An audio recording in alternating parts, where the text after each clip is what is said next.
नमस्कार दोस्तों, आज हम बात करेंगे एक पेनी स्टॉक के बारे में जो रिलायंस इंडस्ट्रीज से ओन्ड है। यानी ये पेनी स्टॉक मुकेश अंबानी के अंडर आता है। और अगर हम हिस्ट्री उठाकर देख ले तो मुकेश अंबानी के स्टॉक्स ने अपने इन्वेस्टर्स को अच्छा खासा पॉजिटिव रिटर्न्स दिया है। ये स्टॉक ज्यादा पॉपुलर नहीं है। इस वीडियो में आपको इस पेनी स्टॉक की डिटेल इन्फॉर्मेशन मिल जाएगी, इसलिए इस वीडियो को स्किप करके ना देखें और स्टॉक का नाम सुनकर वीडियो को छोड़ मत दीजिए। स्टॉक की पूरी इन्फॉर्मेशन जानना ये एक रिटेल इन्वेस्टर के लिए बहुत जरूरी है। और अगर आप चैनल पर नए हो तो चैनल को सब्सक्राइब करना ना भूले। ये आपके लिए तो फ्री है, लेकिन हमें इससे बहुत फर्क पड़ता है। पहले कंपनी के रिसेंट परफॉर्मेंस के बारे में बात कर लेते हैं, यानी इसके क्वार्टरली रिजल्ट पर ध्यान देते हैं।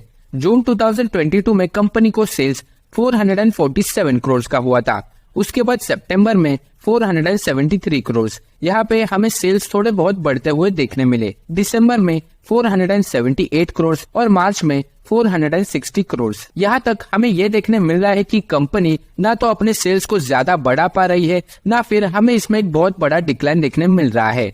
लेकिन जून 2023 में यानी इस रिसेंट क्वार्टर में कंपनी को सेल्स 499 करोड़ का हुआ है। यानी कंपनी ने इस क्वार्टर में एक अच्छा जंप किया है। अब इसके नेट प्रॉफिट की तरफ बढ़ते हैं, जिसमें जून में 21 करोड़ का नेट प्रॉफिट कंपनी को हुआ था। उसके बाद 30 करोड़, दिसंबर में 29 करोड़, लेकिन मार्च 2023 में कंपनी को लॉस हुआ था। 15 करोड़ का लॉस इस पेनी स्टॉक को हुआ है। उसके बाद जून 2023 में कंपनी ने बाउंस बैक किया और 22 करोड़ के पॉजिटिव नेट प्रॉफिट हमें इस स्टॉक में देखने मिल रहे हैं। यानी कंपनी ने अपने नेट प्रॉफिट को नेगेटिव से पॉजिटिव में लाया है। अगर किसी क्वार्टरली रिजल्ट में अगर नेट प्रॉफिट नेगेटिव से पॉजिटिव में आता है तो हमें उस स्टॉक में ज्यादा खरीदारी देखने मिल सकती है। इसका इम्पैक्ट हमें इसके स्टॉक प्राइस पर भी देखने मिला। इसका स्टॉक प्राइस अब एक अपवर्ड मूवमेंट में चालू है। ये पेनी स्टॉक का प्राइस 17 रुपीज पे चल रहा है। लेकिन एक जेंटल रिमाइंडर दे दो कि पेनी स्टॉक में प्रॉफिट होने के चांसेस 10 to 20% होते हैं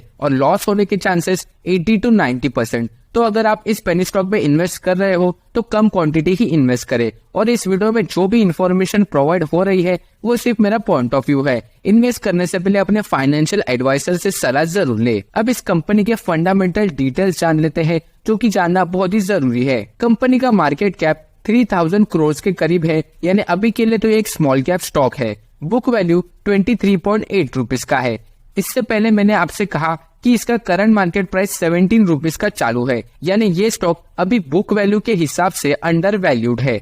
रिटर्न ऑन इक्विटी बहुत ही कम है, 1.55%, और आरओसी भी 2.15% का है। हालांकि ये पेनी स्टॉक में नॉर्मल है, हमें इसमें रिटर्न ऑन इक्विटी और आरओसी कम ही देखने मिलते हैं। लेकिन अगर एक पेनी स्टॉक अपने मोमेंटम में ऊपर जाता है तो उसे रोकना बहुत ही मुश्किल हो जाता है। वो अपने इन्वेस्टर्स को एक बम्पर प्रॉफिट करके देता है। डिविडेंड यील्ड 0% का है। अर्निंग पर शेयर ठीक ठाक है, 0.38 रुपीज। कंपनी के पास फ्री कैश फ्लो भी अवेलेबल है, 62.1 करोड़। डेट की बात करें तो बहुत ही कम डेट है, 5.07 करोड़। इसलिए इसका डेट टू इक्विटी रेशियो भी 0 का निकल के आता है। अब कंपनी का बिजनेस जान लेते हैं। Company is one of the leading cable TV and broadband service providers having 5.7 million home passes, 1.11 million subscribers base। तो ये कंपनी केबल और ब्रॉडबैंड सेक्टर में इन्वॉल्व है, जिसमें उनके पास 5.7 मिलियन होम पासेस और 1 मिलियन से भी ज्यादा का सब्सक्राइबर बेस है। रिलायंस जो Infocomm private limited acquired a 72% stake in the company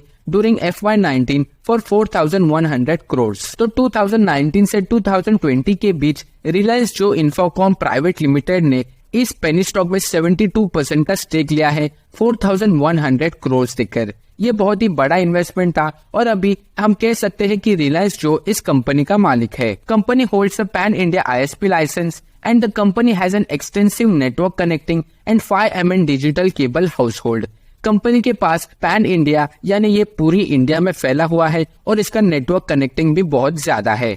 It offers cable television services across 109 plus cities and major towns. Also, it is a debt-free company. तो जैसे कि मैंने पहले मेंशन किया कि एक डेट फ्री स्टॉक है, यानी इसके ऊपर कोई भी कर्जे का दबाव नहीं है और इस कंपनी का बिजनेस 109 प्लस सिटीज में भी फैला हुआ है। तो इस कंपनी का जो फ्यूचर है वो बहुत ही पॉजिटिव निकल कर आता है। इस स्टॉक का नाम Hathway cable and Datacom limited है। अब इसके ऑल टाइम चार्ट की तरफ देखें तो स्टॉक ने 17 रुपीज के प्राइस को भी टच किया था, लेकिन वहां से हमें गिरावट देखने मिली। लेकिन 2020 में जब लॉकडाउन हुआ वहां पर हमें इसमें एक बहुत बड़ा राइज देखने मिला, लेकिन फिर से हमें इस स्टॉक में गिरावट ही देखने मिली। पर इससे हमें ये पता चलता है कि इस स्टॉक में पोटेंशियल है कि वो 70 रुपीज या फिर 80 रुपीज को जरूर टच कर सकता है। पिछले 6 महीने में इसने अपने इन्वेस्टर्स को 11.11% के पॉजिटिव रिटर्न्स दिए हैं। हम देख रहे हैं कि जैसे कि ओवरऑल मार्केट भी ऊपर था, अप्रैल के महीने से इस स्टॉक ने भी एक अपवर्ड रैली लगाई है। आप भी इस स्टॉक में अच्छे लेवल पर इन्वेस्ट कर अपने प्रॉफिट बना सकते हो। लॉन्ग टर्म की बात करें तो ये रिलायंस जियो इन्फोकॉम प्राइवेट लिमिटेड के अंदर है,